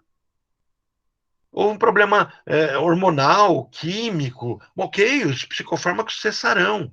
Mas se o problema é psicodinâmico, aconteceu algo na história daquele sujeito que o desancou, desarticulou, isso demanda elaboração. Quem trabalha bem com isso, depois, se vocês quiserem, eu posto o link para vocês. Eu tenho umas aulas, mas como foi um curso comprado, eu não posso disponibilizar em rede para vocês, mas eu posso, da minha nuvem, disponibilizar um link para vocês só assistirem. Algumas palestras do Safra. Gilberto Safra é um dos que trabalham exatamente com atendimento a pessoas nesse caso. Safra tem esse viés winnicottiano, é um professor, acho que é eu não sei se ele é da USP, da Unicamp, é de uma dessas duas universidades. Mas se procurarem Gilberto Safra, vão ver assim, um professor maravilhoso que ensina com muita clareza muito sobre isso. Mayra, ficou mais ou menos abordado? Ficou sim, acho que a Sinara quer falar. Oi, Sinara, pode falar. Bom dia, tudo Bom bem? dia, tudo tranquilo. Eu só queria confirmar um detalhe, Orlando. Pelo exposto há pouco, então dá para a gente entender que se não houvesse o embotamento, se de alguma maneira essas pessoas encontrassem um espaço para se expressar dentro daquele processo delas, então não haveria o surto e talvez não haveria um adoecimento, é isso? Sim, observa que você acabou de falar que é fantástico. Eu estava esquecendo de pontuar isso, e no filme Nise e Coração da Loucura, isso fica muito claro. Se houver um espaço de expressão, eles não precisarão surtar. Porque o surto nada mais é do que uma expressão. Então, o que acontece? Você tem dois caminhos simplórios, tá? O primeiro caminho é o caminho farmacológico. Dá um sossega-leão, acabou. O corpo cessa, a mente embota, apaga tudo. Eu vou usar a expressão de um pai, que ele dava respiridona para o filho e falava assim, Orlando, eu vejo o brilho do olho do meu filho diminuindo. Então o filho está lá, elétrico, maníaco, toma umas gotinhas de brilho, ele apaga, é embotamento. O outro caminho, ao invés de eu embotar, eu ajudá-lo a ter expressão. Quem assistiu o Nise, o Coração da Loucura, vê um paciente psiquiátrico defecando, a cena é bem asquerosa, pegando as fezes e passando na parede. Ele está lá nu, sentado, pega as fezes e passa na parede. O cuidador dele, ali do hospital psiquiátrico, vem, dá uma surra nele, para ele nunca mais fazer aquilo, como se ele fosse um cachorro, que você pode, hoje nem cachorro a gente não faz mais isso, né? Você pode bater, corrigir, dar eletrochoque, para condicionamento. O que a Nise, orientada por Jung, começa a fazer? Não está o Leandro aqui para sentir alegre, né? Orientada por Jung, que ela começa a fazer? Dar tinta. Ele pegava da obra dele, fezes, e colocava na parede. Então ela dá tinta para ele e tela. Ele não precisa mais pegar da obra dele, das fezes. Ele pega tinta e ele é um dos grandes pintores do Brasil hoje. Tem um livro lançado só sobre ele, bem interessante. Eu tinha esse livro, vou ver se eu resgato e mando para vocês. Então, o que foi dado, Sinara? Expressão. Então, a arte-terapia faz esse caminho. Então, quando você tem casos mais leves, por isso que é um trabalho conjunto, percebe-se se a pessoa oferece risco para ele e para a família. E se oferece, aí os fármacos virão, primeiro para uma contenção, é o gema mesmo, tá? É amarrar, contenção, e depois vamos ver até qual é o limite que eu posso ir soltando. Então, um psiquiatra maduro, ele não vai ficar com aquele negócio de trocar a receita. Ah, vem aqui, troca a receita. E passa 1 ano, 2 anos. Eu, uma vez, conversando com um psiquiatra lá em Brasília, e assim, não tinha. Eu cheguei falando, doutor, eu encaminhava os casos para ele, e eu falei assim, conversando sobre os pacientes psiquiátricos, a doutora Amanda vai estar conosco na semana que vem, e a gente pode abordar esse tema com ela. E aí ele me diz assim, Orlando, eu tenho 3.000 pacientes na minha agenda. 3.000 pacientes na minha agenda para atendê-los. E eu sou o único psiquiatra desse posto de saúde. E aí ele ainda diz assim, e eu não sou desse, eu sou desse e de mais um. Nesse eu tenho 3.000 pacientes. Você acha que eu os atendo ou eu troco receitas? Um paciente chegava lá e falava assim, olha, eu estou tomando esse aqui. Ah, ok. Volta daqui 6 meses. E ele diz assim, não é porque eu sou irresponsável, não tem outro caminho, as minhas consultas duram 2 minutos, 3 minutos. Ou eu faço isso, ou eu atendo 500 e os outros 2.500 ficam sem nenhum atendimento. Então, percebe o nível de escolha que acaba sendo. É por isso que a ideia CAPS é maravilhosa, porque é um psiquiatra com uma equipe multidisciplinar. E você tem pedagogo, o psicólogo, o assistente social, é uma equipe de educadores sociais que vão fazer todo o acolhimento. E promover o quê? O que você falou, Sinara, expressão. Se você vai lá para o CAPS, quando acabar a pandemia, a gente podia agendar um dia junto, a gente ir lá conhecer o CAPS, conhecer a equipe, ver o trabalho deles. Era um trabalho, podíamos até colocar como exigência, brincadeira aqui, tá, gente? Curricular, uma visita ao CAPS e um trabalho. Olha que trabalho maravilhoso que seria. Quem quiser poderia fazer isso, desse módulo agora.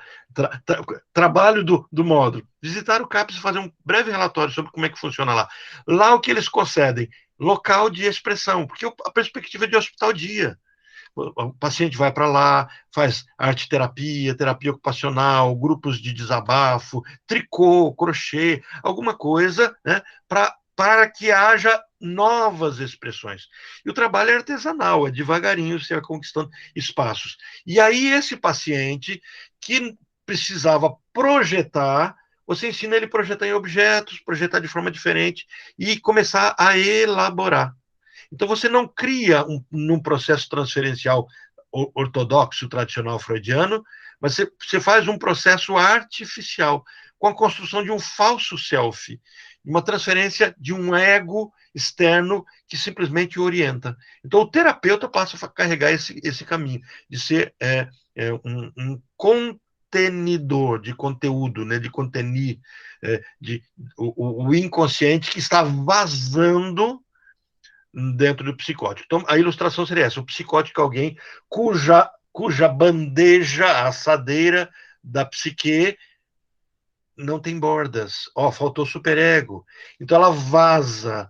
E quem é o terapeuta? É o que ajuda esse sujeito a criar bordas para si, para que o ego não vaze. É por isso que o psicótico padece, ele sofre, porque ele tenta ser alguém. E aí você fala, mas ele não é alguém, não, ele jogou tudo pedaço dele fora, e ele não reconhece mais como sendo dele. Então ele é vazio de si.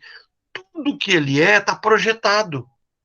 Só que isso o neurótico faz.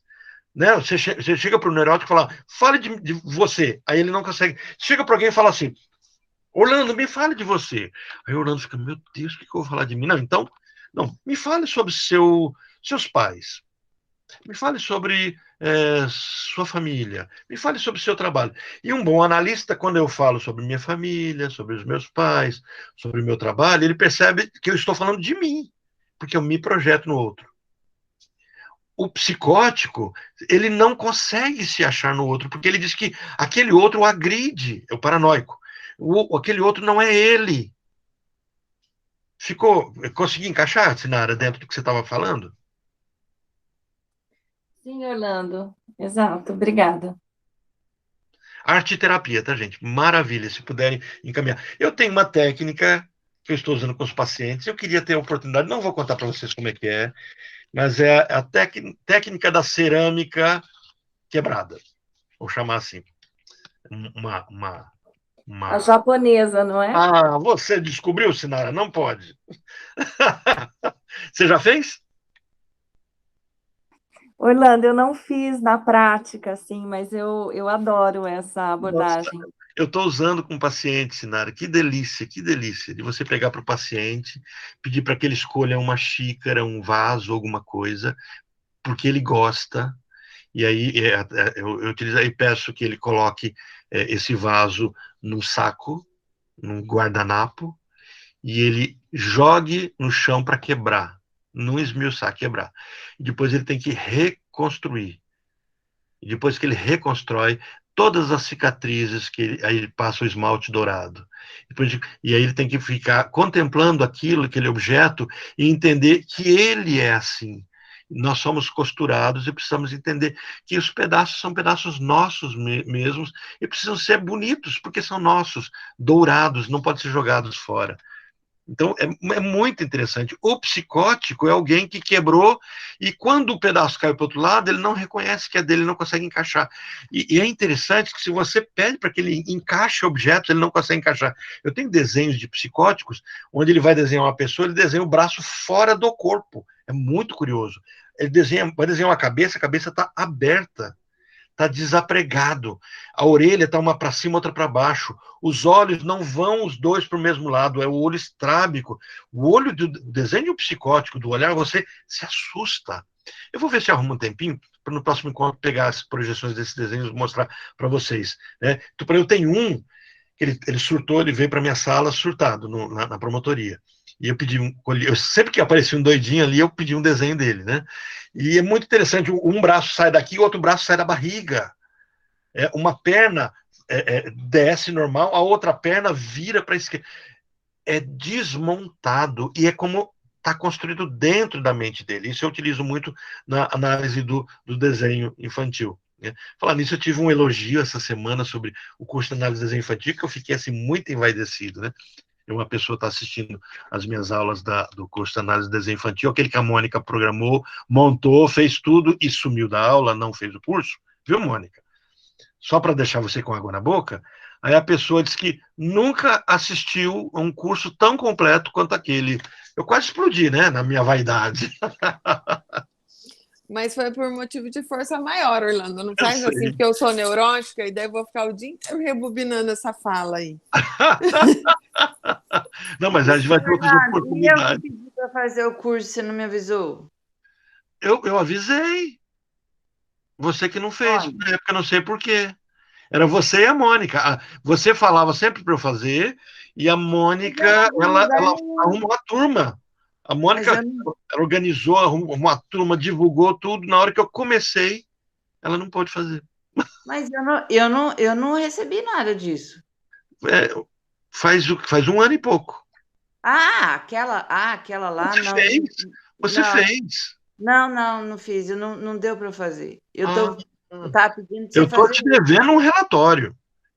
Mas eu não esqueci, não. Ele está no prelo ali, está montado. É porque os meus outros, Oswaldo. Aquele lá eu não consegui fazer. Eu estava pedindo para você montar um outro. Não, nós vamos fazer ele ainda. Não esqueci, não. Gente, querem pontuar mais algum ponto? Eu achei o texto que eu queria ler para vocês, tá? Eu vou fechar. Na hora que eu for fechar a aula, eu vou fechar com a leitura dele. O Oswaldo tinha escondido. Então, gente, todo delírio schreberiano, né? O nome schreberiano é de Schreber, né? Schreberiano é uma tentativa de compreender. Poderíamos até dizer que Schreber restaura uma forma de temporalidade e de realidade através da busca contínua do sentido a ser dado à experiência que o ultrapassa. Então, o louco está tentando dar sentido a si mesmo. A única coisa que ele quer fazer é isso. Né? A reconstrução delirante é, portanto, um reinvestimento libidinal, é o que o texto coloca para a gente. Né? A figura de Deus e o fracasso do Édipo é o que vai fazer com que Schreber tente, de alguma forma, reconstruir tudo isso, reconstruir-se a si mesmo. O que mais que seria interessante a gente pontuar desse texto? Em Schreber, a posição feminina não pode ser elaborada à maneira neurótica da bissexualidade, a passividade da relação do pai não assumiu a forma edipiana, nem mesmo a do Édipo invertido.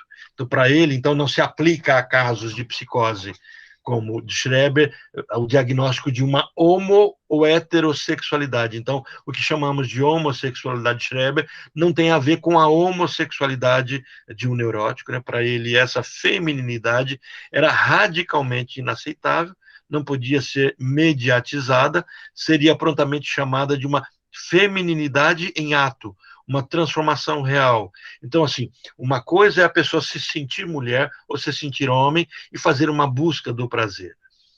Outra coisa é a pessoa trazer isso para o próprio corpo, ter que mudar o próprio corpo, recusando-se a si mesmo e se transformando em objeto do outro, que é ele mesmo.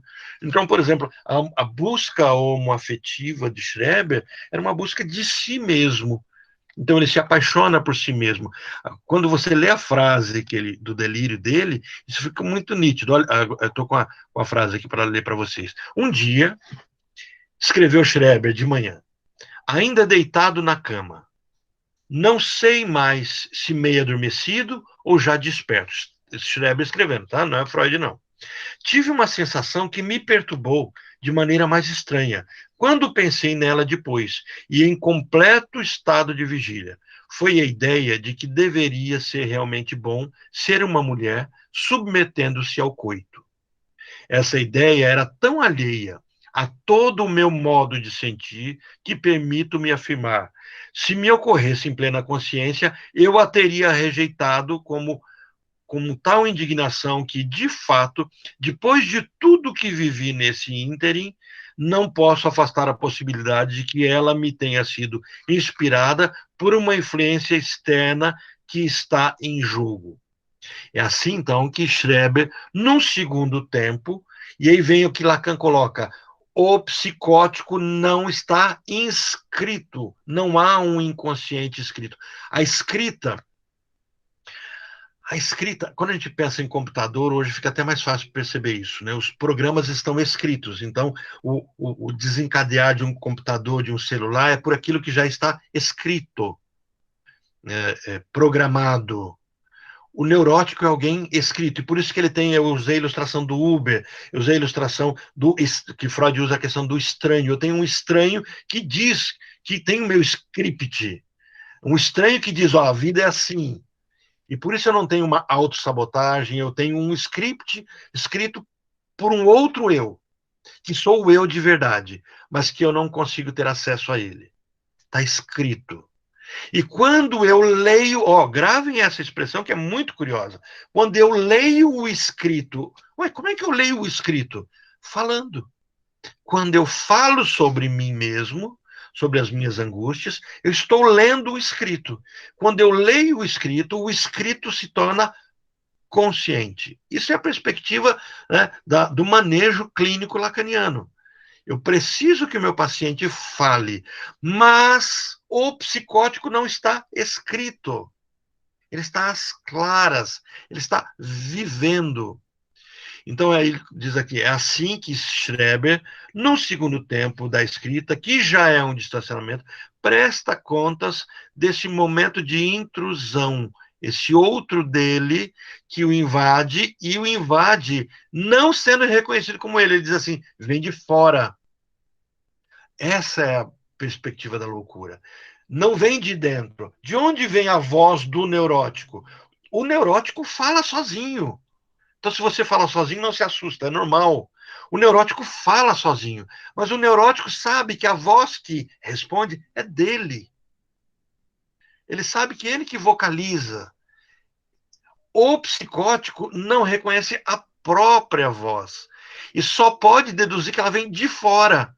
O interessante, aí vem, Mayra, o fora-clusão. Então, essa inclusão é excluída? Não, é fora-cluída. É porque se eu falo assim que algo foi excluído, não é mais meu. Se eu tenho esse suportezinho, ó, esse suportezinho, só um detalhe, minha filha é que faz, tá, gente? Fazer merchan aqui, né? Pensando que é só da Dental Clean, minha filha faz alguns suportezinhos de xícara, etc. E agora está fazendo macramê, né? Então, depois, se vocês quiserem, eu mando o Insta dela, tá toda alegre, que teve mais de 2.000 curtidas e tal. Eu falei, tá melhor que eu devo ter 4, 5. Você tá com 2.000? Então, eu pego esse suportezinho aqui, né, e excluo, eu jogo fora, vai para o lixo, ou dou para alguém, está excluído, nunca mais vejo. Fora excluído eu ponho para fora, mas é meu, ainda está aqui. Então, o processo de fora-exclusão é o processo da loucura. Eu ponho para fora, mas continua sendo meu fora, e não incluso, mas está fora-excluso. Mas, Orlando, o oposto de incluso não é excluso? Se eu excluir, deixa de ser pedaço meu. Se eu fora-excluo, é meu ainda, mas eu não reconheço como meu. É isso. Presta conta desse momento de intrusão. Trata-se de uma representação que o surpreende. Não, essa é uma palavra fraca. Aí ele, Násio, coloca. Que se impõe e que cava realmente um buraco. Essa representação, mais do que inconciliável nos termos freudianos, é uma entrada invasiva de uma libido que ultrapassa, cria-se um furo, como se fosse criar um furo. Ele diz assim, o louco é alguém que tenta tampar o buraco para que ele seja contido, porque a vida dele se esvai muito rápido, ele não é alguma coisa. Lacan é muito bom para lidar com essas imagens. Né? Se insiste nesse ponto, é porque a partir desse suposto momento, começa a necessidade de resolver o conflito. Será preciso encontrar um modo de ligar esse elemento inacessível, contrário à própria identidade de Schreber. E é aí que a psicose se manifesta como tentativa de ligação. Então, a reação psicótica é uma forma de ligar o fora-excluído com o sujeito. Porque ele está preso. Ele não pode ser jogado fora. Ele retorna de forma intrusiva.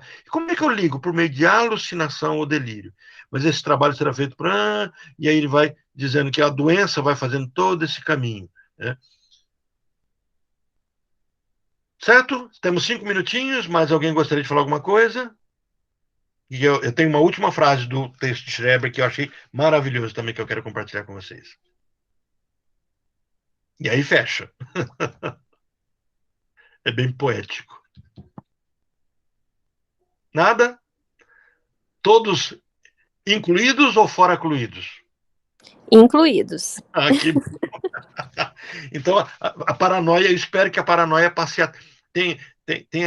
para aqueles que ainda não tinham pensado sobre isso, ela tenha adquirido sentido. O neurótico paranoico se sente perseguido por si mesmo, mas ele reconhece que é ele mesmo que se persegue. Então, o neurótico paranoico ele não é perseguido pelas pessoas de fora, ele é perseguido pelos pensamentos dele, repetitivos, sentimento de perseguição. O psicótico, ele não reconhece a si mesmo no outro.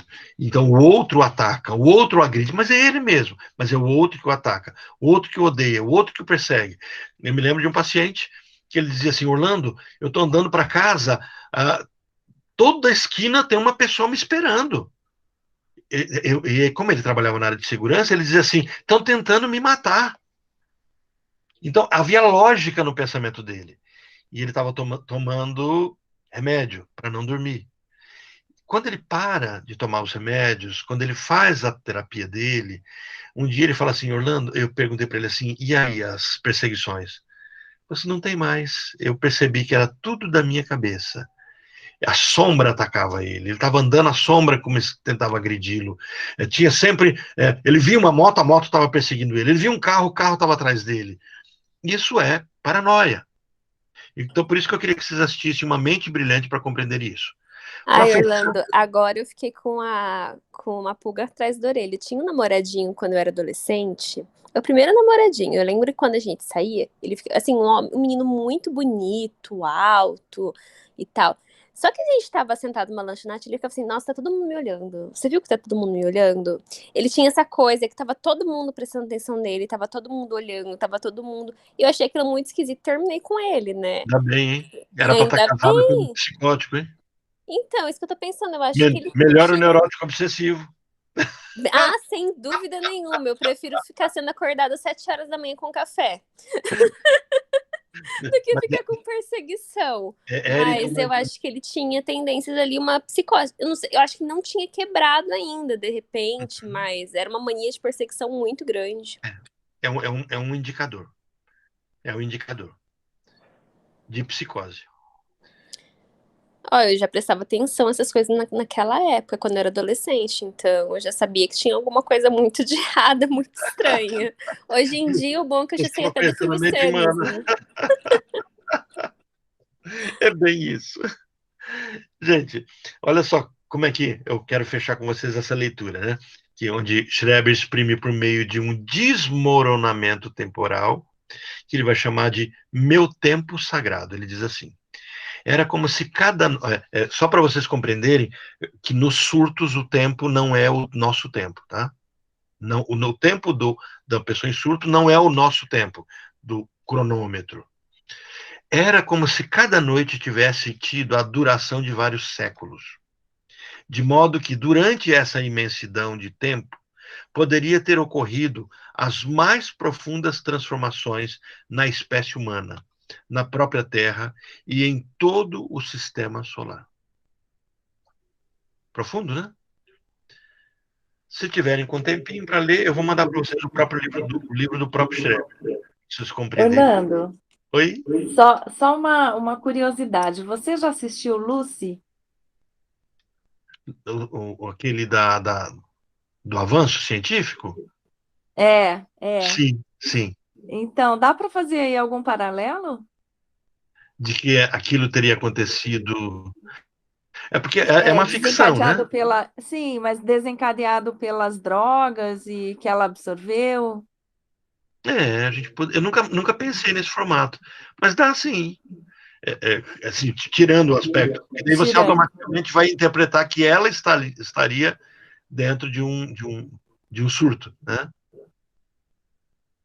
Nesse Sim. sentido que você está colocando? Exatamente. Daria. Porque tem ali o absoluto me lembrou Schreber agora nessa relação com Deus, né? De buscar essa coisa do absoluto. Uhum. É interessante. Eu teria que pensar melhor nas imagens mas eu achei interessante a proposta de ter essa perspectiva. Porque, de fato, o filme, você falou, mas é muita loucura, né? No final ela vira um pendrive. Exatamente. Não é isso, mas assim, né? Tirando toda a O filme aí, né? tirando toda a ficção, tem ali algo, eu acho que interessante para considerar. Eu gostei do filme, né? Só achei que o final ficou. Mas tem um outro também, Sinara, olhando por essa ótica, eu não me lembro o nome, mas é que ele se torna energia, ele começa a invadir tudo. Estou falando com vocês, tentando achar o ator, pelo menos, mas ele começa a se tornar praticamente um deus, né? Ele vai sentindo tudo, todas as coisas, depois ele está em todos os ambientes, todos os lugares, e ele se torna dados, então ele consegue transformar a mente dele em dados. Então, quando esse caminho é feito do transbordamento, a gente, nessa visão psicanalítica, entende que é o transbordamento do id, né? Uhum. Sim, é um retornar ao id. É o transbordamento do inconsciente. É porque daí você não tem fronteira. Inconsciente. Porque quando você fala do id, você está colocando fronteira. O id, o ego e o super do inconsciente. fronteira. Então, se você transborda o id, esse transbordar não pode ser ele invadir espaço, porque eu teria um ego pequeno. Também podemos pegar esse exemplo, um ego muito pequeno, onde há muito id.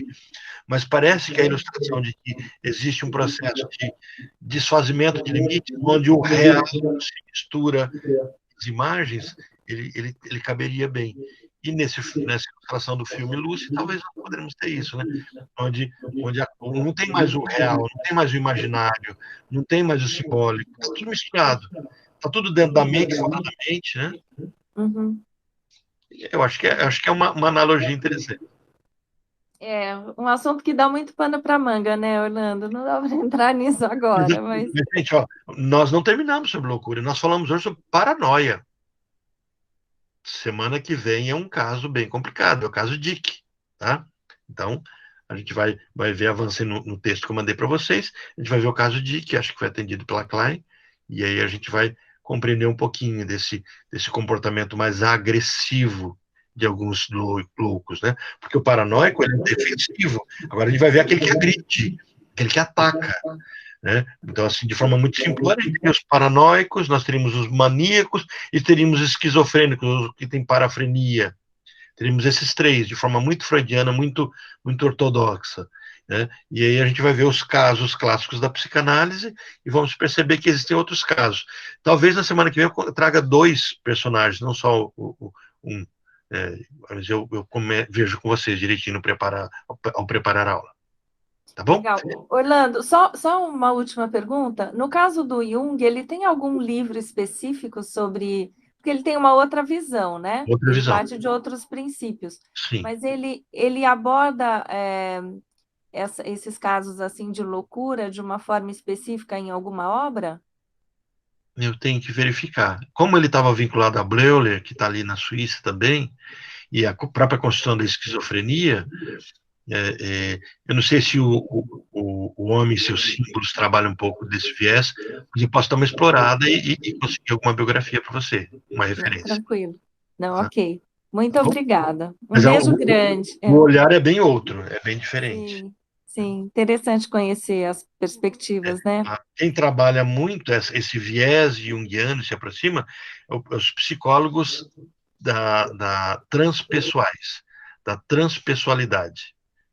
Então, ele não trabalha a esquizofrenia como um rompimento estrutural, mas é como um conhecer aquilo que não era para ser conhecido, se aproximar de algo que deve ser... É como se os loucos estivessem enxergando um mundo que existe, mas do qual nós não atentamos para ele. Então, seriam os médiuns, os sensitivos e assim por diante. Esse é uma visão de uma psicologia junguiana, mas que vai por essa vertente.